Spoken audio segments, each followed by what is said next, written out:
Ponsatí, que és un altre, diríem, irreductible. Parlaves de...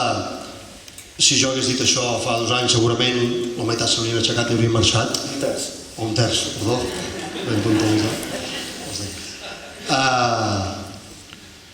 Això va passar ja quan Ponsatí va dir que s'havia anat de casa.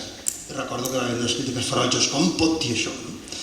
Doncs ja que heu esmentat Ponsatí, sí que m'agradaria, ja que la tornem a tenir per aquí, fer un aplaudiment i que l'arribem fort a Ponsatí.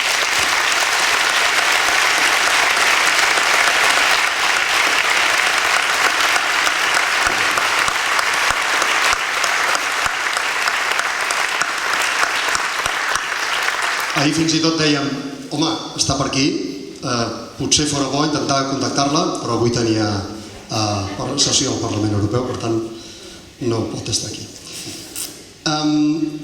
Parlarem després del cicle electoral i també de la Conferència Nacional, però ara m'agradaria una mica que anem encarant cap al futur.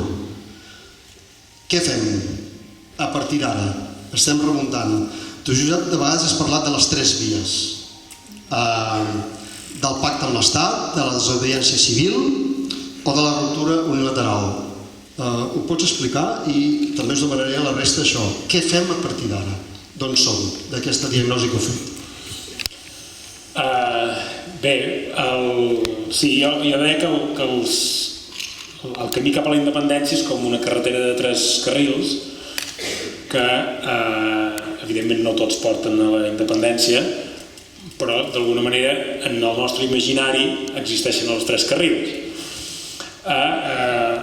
Per l'esquerra, d'Esquerra Republicana, no ho vaig concebre així, però per l'esquerra d'Esquerra Republicana hi ha la via del pacte amb l'Estat, que és un carril que no està asfaltat, que no porta enlloc, i després hi ha la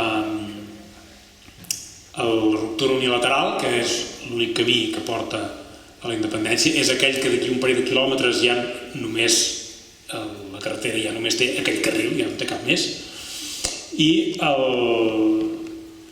tenim un problema, que és que clar, si tens els d'esquerra allà embarrancats, els d'esquerra i alguns altres, tampoc no simplifiquem les coses, que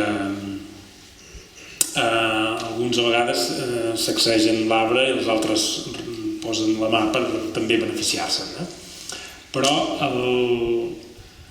bàsicament sabem que no podem avançar per la via que porta a la independència, l'única que porta a la independència, perquè supos que no cal que ho expliqui en aquesta sala perquè ja som tots adults i llegits, i per tant sabem que l'únic camí que porta a la independència és el camí de l'1 d'octubre, no n'hi ha cap altre que porti a la independència, que la manera com es fa la independència, ara ens ho pregunten molt, però com penseu fer la independència? Expliqueu-nos com penseu fer la independència. Escolti'm, no, expliqueu-ho vosaltres, nosaltres ja ho hem dit com es fa la independència. Vàrem fer l'1 d'octubre i vàrem deixar la feina a mitges, però el camí que porta a la independència és passar per l'1 d'octubre i no deixar-ho mitges. És tan senzill com això. És a dir, amb un tuit i encara em sobren lletres per escriure-ho. La independència es fa exactament així com ho vàrem preveure, explicar i planificar del 2012 al 2017 i després no deixar-ho mitges, acabant. I ens vàrem equivocar, vàrem fer coses malament, sí, tot allò que no vàrem fer són errors, tot allò que vàrem fer ho hem de tornar a fer. Així es fa la independència. I és la ruptura unilateral. Ara, hi ha un petit problema, hem de ser-ne conscients, és a dir, hi ha un petit problema, que és que mentre tens els partits dins la gàbia i els altres intentant negociar amb l'Estat, que és el seu segrestador, que els hi ha dit que els deixarà sortir de la gàbia a canvi de no fer res, a canvi de no demanar res. Això és una mica, i m'han explicat una cosa, no sé si l'heu sentit mai, però sembla ser que és veritat, a mi m'ho explicaven en una classe de negociació. I això és el tipus de negociació que saben fer el governat que tenim ara. Expliquen que durant el franquisme el règim estaven molt desesperats per negociar el tema de la sobirania de Gibraltar amb el Regne Unit. I el Regne Unit com que no tenia cap necessitat de negociar amb Espanya el retorn de la sobirania de Gibraltar, van arribar a un acord que era l'acord normal que fas tu quan no tens cap capacitat de negociació. Per exemple, quan Esquerra està donant suport al PSOE.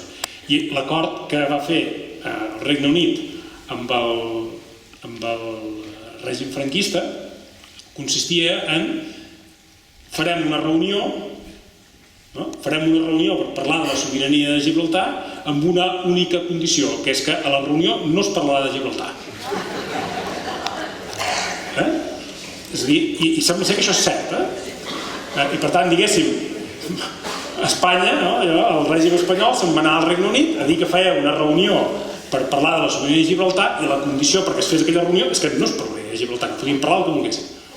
Aleshores, Esquerra negocia el pacte sobre la independència d'aquesta manera. És a dir, a la taula de diàleg s'asseuen el PSOE i Esquerra amb la condició que de la independència no se'n parla. I només parlen de la submissió i de la dependència i d'una cosa que també ens hem de treure de damunt, que és el concepte de la desjudicialització. Hi ha dos motius pels quals aquesta paraula l'hem de treure del nostre vocabulari. El primer és que és molt mal de pronunciar i el segon és que és una estratègia absolutament equivocada i que el que hem de fer és exactament el contrari, judicialitzar més. És a dir, escolti'm, si l'avantguarda de l'adversari, l'exèrcit enemic en termes del segle XXI, els colpistes del segle XXI són els jutges, no hem de negociar res amb ells, el que hem de fer és combatre'ls, és tractar-los com a adversaris. No hem d'anar a pidolar un judici just amb jutges espanyols, el que hem d'anar és a combatre'ls, a tractar-los com a adversaris, que és el que són. I per tant, tenir l'actitud contrària a la desjudicialització, perquè clar, a la taula aquesta de diàleg, allà on la condició perquè es reuneixi és que no es parli de la independència, ja ho han aclarit tot això de la desjudicialització. No sé si ho heu entès d'aquesta manera, però jo ho vaig entendre molt clar. Quan el governat va firmar l'acord aquest a l'estiu passat, perquè clar, tots deien que la taula de diàleg era una farsa i era un engany, que no hi hauria cap acord. I clar, el problema és que era pitjor que això. No és que no hi hagués acords a la taula de diàleg, el problema és que no era una farsa, era una traïció, era molt pitjor. Perquè el que varen firmar va ser renunciar a la independència. Varen firmar renunciar a fer res efectiu cap a la independència. El govern ho va firmar en nom del país. I varen firmar la desjudicialització resumida en 3 paraules. Més de 3, però amb unes poques paraules varen resumir la desjudicialització, que és allò tan antic i tan conegut de «usted no se meta en política y no le pasará nada».